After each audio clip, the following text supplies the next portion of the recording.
Un mot de la part d'Affaires Gabelotto sur les SOO de Chapelle Internationale. Alors, en fait, ça fait suite à ce que nous avions déjà voté en septembre dernier. Nous sommes toujours effectivement sur Chapelle Internationale, le projet de SOO, donc qui aujourd'hui nous amène à capitaliser, racheter des lots par la RIVP, et donc tout ça demande un certain nombre de moyens financiers. Et aujourd'hui, la garantie d'emprunt, puisque la ville doit garantir l'emprunt, je rappelle un peu le contexte. Les SOO il y avait un modèle économique qui faisait que ces boutiques et foyers, puisque c'était des rez-de-chaussée qui devaient combiner un premier étage où on pouvait vivre, donc on revenait un petit peu au modèle haussmannien qui était, on a des boutiques d'artisans, de créateurs, mais aussi de créatifs, etc. Et de pouvoir combiner ces small office, home office, qui permettait de combiner effectivement des horaires plutôt décalés et à une façon de travailler qui correspondait un petit peu plus aujourd'hui à une réalité par rapport à une époque encore récente. Donc ça demande un certain investissement, et le modèle économique faisait que ces loyers étaient un petit peu excessifs par rapport à la réalité du marché. Et donc pour nous permettre de baisser les loyers, donc aujourd'hui on est à des loyers qui sont 30% moins chers que sur le marché, et d'avoir des durées de baux un peu plus intéressantes, plus longues, et de permettre une certaine souplesse, il a fallu revoir le modèle économique. Et donc pour revoir le modèle économique, en septembre dernier, on a donc permis à la RIVP d'emprunter pour acheter donc un certain nombre de lots. Et donc pour terminer et achever cette opération et son financement, le coût de l'opération étant assez important, il est demandé à la ville à ce qu'elle permette qu'elle puisse garantir donc l'emprunt. Et donc aujourd'hui, c'est ce que je vous demande de voter, donc la garantie d'emprunt à la SAS SOO Chapelle Internationale et la convention y afférent. Donc on est dans la continuité de ce qu'on avait commencé. Merci beaucoup. J'ai vu que Dominique de Mangel souhaitait prendre la parole. Didier Guillot, est-ce qu'il y a d'autres demandes de prise de parole? Il n'y en a pas. Dominique de Mangel, puis Didier Guillot. Oui, je profite de cette occasion et de cette délibération pour rappeler que nous avons souhaité que dans ce programme de SOO soit réservé un certain nombre de mètres carrés pour l'implantation d'un cabinet médical, compte tenu du nombre d'habitants qui vont arriver dans l'ensemble de l'opération Chapelle Internationale.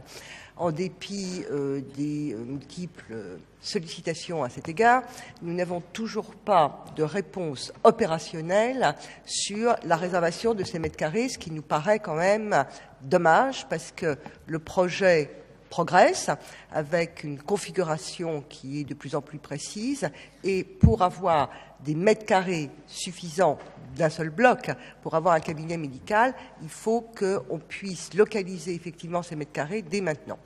Donc je profite de cette occasion pour relancer ce projet, pour dire que nous n'avons pas manqué de saisir l'ensemble des adjoints concernés par cette affaire, mais je pense qu'il faut que nous puissions déboucher. Ça fait partie des priorités du plan Paris-Med, et je crois qu'une réalisation de cette ampleur nécessite effectivement qu'on puisse aboutir. Merci. Merci Didier Guillot. Oui, tout d'abord, je voulais effectivement nous féliciter de ce qui vient d'être fait pour permettre de baisser effectivement les loyers de ces nouveaux logements, mais en tout cas, surtout féliciter du concept lui-même, parce qu'il est effectivement révolutionnaire, et j'ai envie de dire qu'heureusement, une fois de plus, dans le 18e, on a un petit peu un temps d'avance. Il faut quand même voir à quel point, depuis maintenant 20 ans, le travail indépendant a explosé à Paris. Cette nouvelle forme de travail, et je pense qu'il faudra un jour la quantifier, mais en tout cas, elle est en véritable explosion depuis quelques années. Je pense évidemment au monde des startups, mais je pense à tout ce qui est entrepreneurs et auto-entrepreneurs, mais aussi à tous ceux qui travaillent dans le monde de l'édition, aux artistes. En tout cas, ce type de travail aujourd'hui est très important, et en particulier dans nos arrondissements, et il touche des gens qui finalement travaillent essentiellement chez eux, et quand ils se posent la question d'utiliser un local de type commercial, c'est souvent complètement inadapté, et donc on a vraiment là un produit qui est totalement nouveau et adapté, une forme d'urbanisme qui est adaptée à ce qu'est la nouvelle forme de travail à Paris. Donc vraiment, je trouve qu'une fois de plus, c'est un peu comme pour le projet CAPS où on a été dans l'expérimentation. Le fait qu'on développe ce type de produit, je trouve que c'est vraiment une très très belle forme. On le doit d'ailleurs, je le rappelais ici, à l'architecte Jamel Klouch, qui était venu le présenter d'ailleurs quand il a présenté Chapelle Internationale.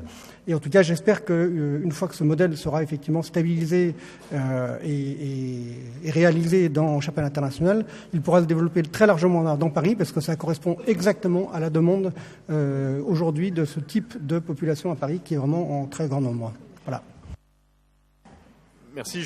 C'est comme souvent la modernité, ça se réfère à finalement des pratiques qui étaient assez anciennes et qu'on avait un peu oublié. Le lien entre le local d'activité et le logement, c'est la tradition haussmannienne de Paris.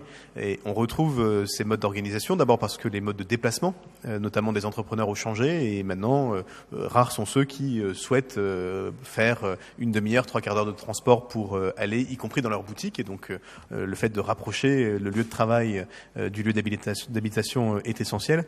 Et puis, il fallait trouver un usage spécifique à cet endroit dont la commercialité, pour le coup, n'est pas encore garantie. Parce que finalement, jusqu'à ce que l'ensemble des habitants arrivent à Chapelle Internationale, il faudra trouver des activités, ça peut être le cas de médecins, comme ça peut être le cas d'autres types d'activités qui vivent sans avoir besoin d'une clientèle qui passe, donc d'une clientèle qui vient spécifiquement.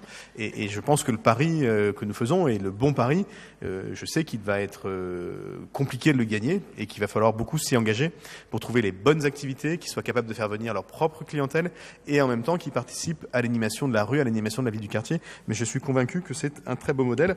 Voilà pourquoi je vous propose que nous votions cette délibération qui est pour unanimité. Je vous en remercie.